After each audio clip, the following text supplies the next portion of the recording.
first peoples inhabited this land. This land was theirs. And they lived all over the Trinidad and Tobago. They were taken into encomiendas under the Spanish, which is the system of governance of the Spanish, and then they were placed into missions across the country. The first peoples, most of the roads that we traverse now, the major roads, were developed from trails that the first peoples would have come. The economy at the time, the economy in the early days when Trinidad and Tobago began, not as an independent state, but before that, the economy was agriculture.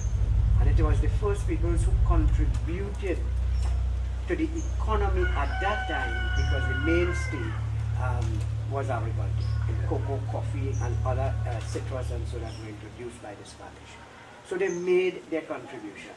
When the Africans came, they had to piggyback on the development and the agriculture and the food of the first peoples because that is the only way they could have survived. So the first peoples made their contribution in many different ways. Times have changed, so the economy now is oil and gas economy. And while the original first peoples are no longer with us, their children and grandchildren and great-grandchildren, their descendants still here. And they also work in the mainstream of society today, making their contribution. But much more than that, the first peoples have an inherent and unique relationship with the land, and they are not to be treated or seen as other members in the society looking for a handout, but the United Nations Declaration on the Rights of Indigenous Peoples say that indigenous peoples have a unique relationship with the land and the environment. So on that basis, governments cannot look at first peoples on the same level as other groups in the society seeking some land or seeking something for something. They have a right, they have an inherent right as different to other members of the society. Not that they are better than anybody else, but because of their indigenuity, they have that inherent right that they have to be looked at as a different entity. And so governments throughout the world where there are indigenous peoples have recognized that. And such as Australia, such as Canada, such as the United States, they have recognized that and they are treating with their indigenous peoples in a different way to how the rest of the society is treated.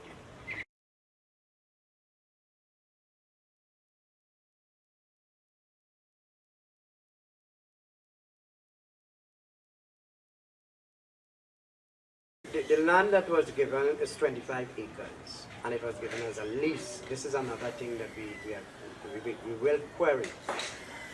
Indigenous peoples are not supposed to be given any lease. They are supposed to be given an allocation of land as a grant. A 30-year lease with the option to renew is not a security for first peoples. When this mission in Arima was established for the first peoples, there were no other peoples living in Arima.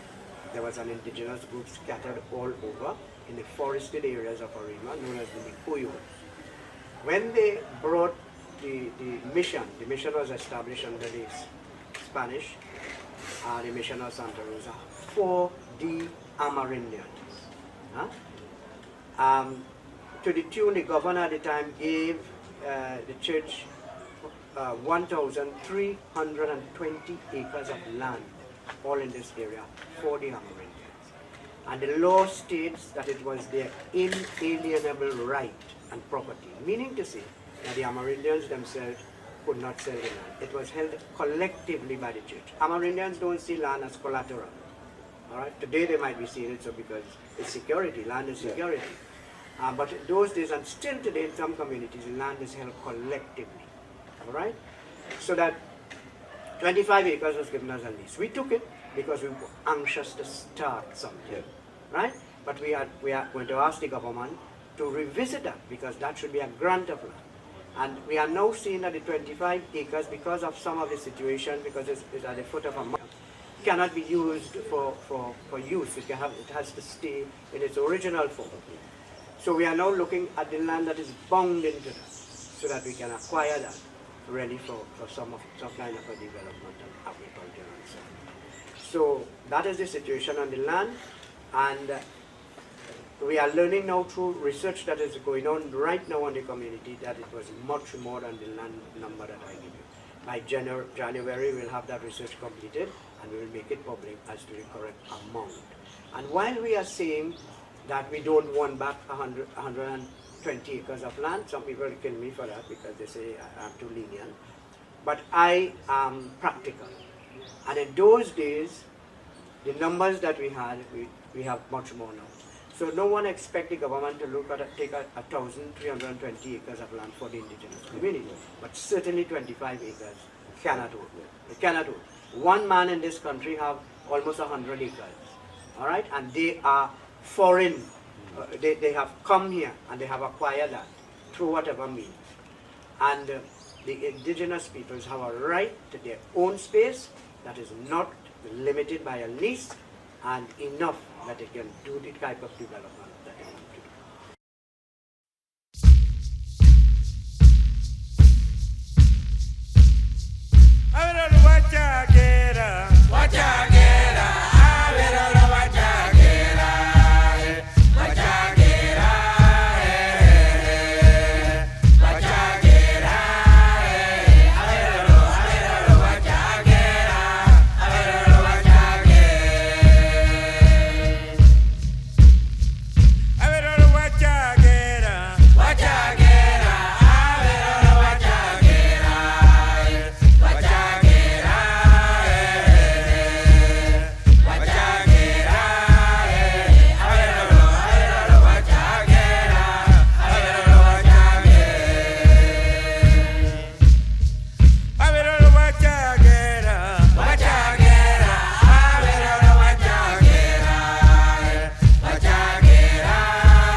Today, the 14th of October 2020, marks exactly 20 years since the Santa Rosa First Peoples community were recognized by the then government as the legitimate representative of indigenous peoples in Trinidad and Tobago. Ever since that time, we have been observing this day of recognition with different events to mark this day of recognition. So we have had activities spanning over 5 to 7 days. This year, 2020, is an unusual year in that we are in the midst of COVID-19 pandemic. As a result, we are not able to gather in numbers to have the different events as we are accustomed to in the past.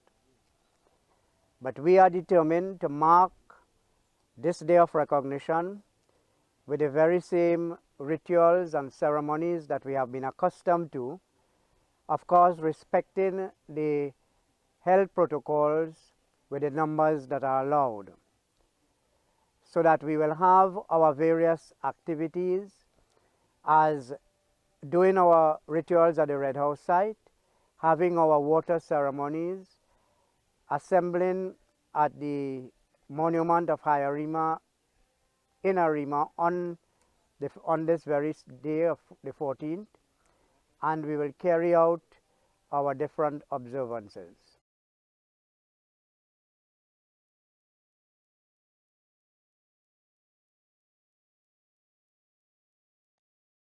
One of the first activities we have was held on the 12th of October at the Red House site.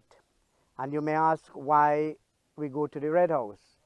As most of you would be aware that in the renovation of the Red House, that the remains of First Peoples, or most of the remains that were found in the foundation of the Red House were that of the First Peoples, their human remains and other artifacts.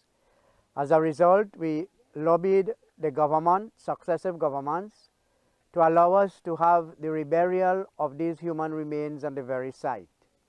We were successful, and so we had a reburial with ceremony, indigenous ceremonies at that site.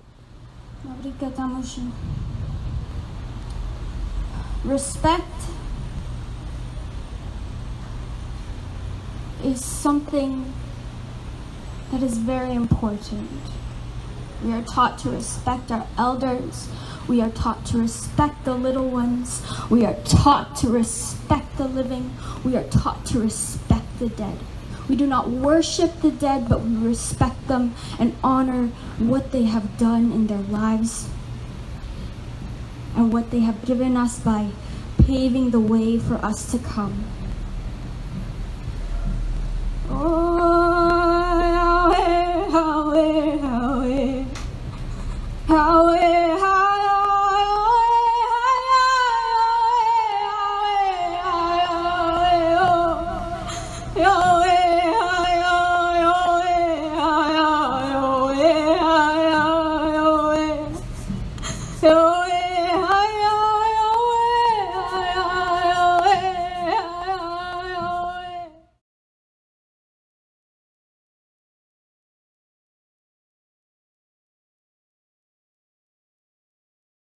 What is a water ritual and why a water ritual? Because the first people's spirituality is heavily based on nature and so closely connected with nature, one of the elements of nature, which is water, is highly respected and revered. Hence, we would find our way to some water course, either the river or the sea, and we would perform different rituals that will honor and praise the Creator for this element of water. Water is life.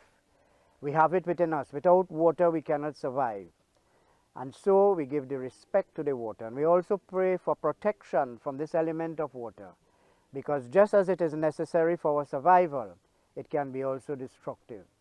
So that we always pray that the Great Spirit will protect us from the destructive element of the water.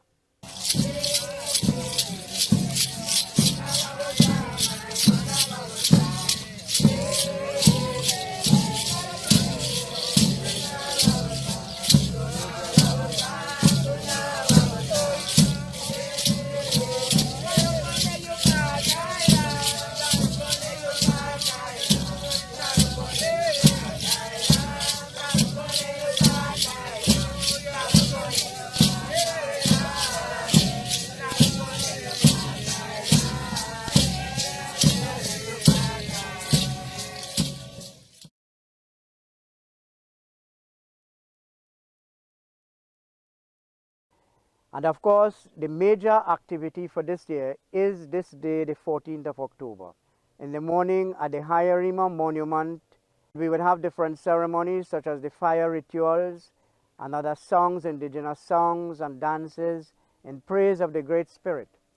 These ceremonies are not to honor the monument that is erected there, but to remember the person that was Hayarima and what he stood for. He was an Ipuyo warrior chief who fought strongly for his people against the oppression of the colonizers towards his people. And it was on the 14th of October in the year 1637 that Hayarima attacked the town of St. Joseph, of course, with help from the Dutch that were in Tobago and other indigenous forces, to burn the town of St. Joseph, which was the then capital of Trinidad. And because of this brave act of resistance, we chose this day as we found it most appropriate as a day of recognition. And so we will celebrate the day. In the past, we have had, after the ceremony, a parade through the streets of Arima, and then we would have craft market, food stalls, indigenous foods, indigenous games and different items to attract the young people and to showcase the First People's culture. Because of the restrictions for this year, we cannot assemble and have all these activities, but at least we will go with the numbers that are allowed to have our observance and pay our respects for this day.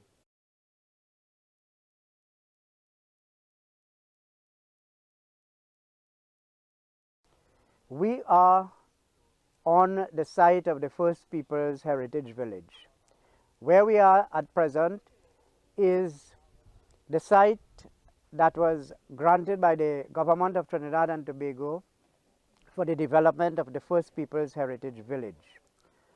We have lobbied for this long because we felt that without a place to be identified as a home for our First Peoples, that all our efforts would be in vain.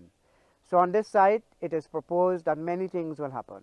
We will recreate a traditional indigenous village where once you visit, you will be able to see actual food, indigenous food being prepared. You will see indigenous craft being manufactured. You will see some of the ways of life of our First Peoples, the traditional houses that they lived in, and for those who are younger and more energetic, they can climb the mountains, go to the nature trails and see the different trees and crops that the First Peoples used for their survival. This site is not in the first instance a tourism site. It is first and foremost to preserve and maintain the heritage and the culture of the First Peoples. But it will have a tourism spin-off. Both our local visitors and international visitors would want to visit a place like this. There is a curiosity, there is an interest by everyone to know something about our First Peoples. And so one cannot help but want to come to such an area, such a place like this. As a result of this, we call upon the authorities to give some priority attention to our efforts on this site, because it will certainly contribute to the focus and current efforts of the government in terms of tourism development and education, agriculture. We have at our center, out of the COVID season, hundreds of students coming to the center to gain knowledge of our First Peoples, some aspect of life of the First Peoples. And what they gain there is lectures, and they can see certain artifacts. But when this place is completed and operational, they can have a first-hand experience of what indigenous peoples are about and their way of life. So it is very important that the government, those in authority, those who can make it happen, give priority attention to see the development, the completion of at least the first phase of this First Peoples Heritage Site. We know that times are different. We know that times are hard. We know that the economy is not as buoyant as it was. But whatever resources we have, we now have to channel it in areas that will help not only our First Peoples but all our peoples to sustainability in food, agriculture, and of course, when COVID is over, in tourism possibly. I would like to take this opportunity to wish all peoples of indigenous descent in Trinidad and Tobago, and as far as they can view this production, a very happy and blessed First Peoples Heritage Day. Make a call again to all people of First Peoples descent to get involved, get interested, and support this most important cause. I thank you all very sincerely. Come on, Coach Jessica, go!